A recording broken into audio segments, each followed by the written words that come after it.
Mais on pourrait aussi avoir une 10e génération sur tout simplement l'Égypte et le monde arabo-musulman. Alors pourquoi l'Égypte? Déjà parce que quand on parle de Moyen-Orient, les Japonais pensent directement à Égypte. Ça peut être sympa d'avoir quelque chose lié à ça, et il y a plein de choses à exploiter. Déjà géographiquement, il y a plein de choses géographiquement qui peuvent être intéressantes.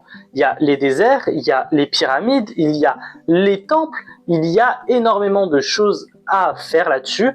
Pareil pour les petits villages qui sont autour du Nil, par exemple. L'inspiration des Pokémon peut être super intéressante aussi. Parce qu'on peut avoir une inspiration liée à toute la mythologie égyptienne. Donc l'Ennéade, avec, il y a dans l'Ennéade, je sais plus ce qu'il y a. Bref, mais en tout cas, il y a plein de dieux de la mythologie égyptienne à exploiter. Il y a Anubis, il y a Horus, il y a Sekhmet, il y a Thoth, il y a Apophis, il y a du coup, tous les membres de l'Ennéade, il y a tous les dieux primordiaux également. Je crois qu'il y a Apophis et Thoth qui sont dedans, je sais plus. Bref, pour tous ceux qui sont fans de mythologie égyptienne, ça peut être très intéressant.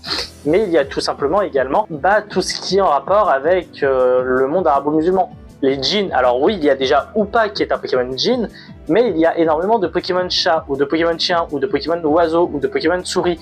Donc pourquoi pas un autre Pokémon djinn qui pourrait être un copain à Hoopa? On sait pas, peut-être qu'on va découvrir un nouveau Pokémon qui serait lié à Hoopa. Un nouveau Pokémon de type Spectre, tu vois, parce que c'est super intéressant. Il y a aussi, alors là c'est plus maghrébin, mais il y a le Bouloulou, cet esprit qui a fait flipper tant de maghrébins quand ils étaient enfants, tu vois, cette légende urbaine qui a toujours existé. Alors là on s'éloigne un petit peu de l'Égypte, mais ça peut être intéressant à exploiter également quand même. Mais il y a aussi des Pokémon qui n'ont pas été créés. Il y a des animaux qui n'ont pas été exploités. Le chameau et le dromadaire, ce sont deux animaux qui n'ont pas de Pokémon. Ou en tout cas, j'en ai pas le souvenir là actuellement. Mais je crois vraiment qu'il n'y a pas de Pokémon chameau ni de Pokémon dromadaire. Ce serait dommage. Il peut y avoir des formes régionaux. Lucario pourrait être très fortement inspiré d'Anubis, par exemple. Il pourrait avoir une forme pareille égyptienne de Arbok, qui se serait inspiré d'Apophis, par exemple. Et des exemples comme ça, il peut y en avoir plein. Donc, la 10e génération, Égypte, Moyen-Orient, moi ça me va totalement, j'aimerais beaucoup voir ça.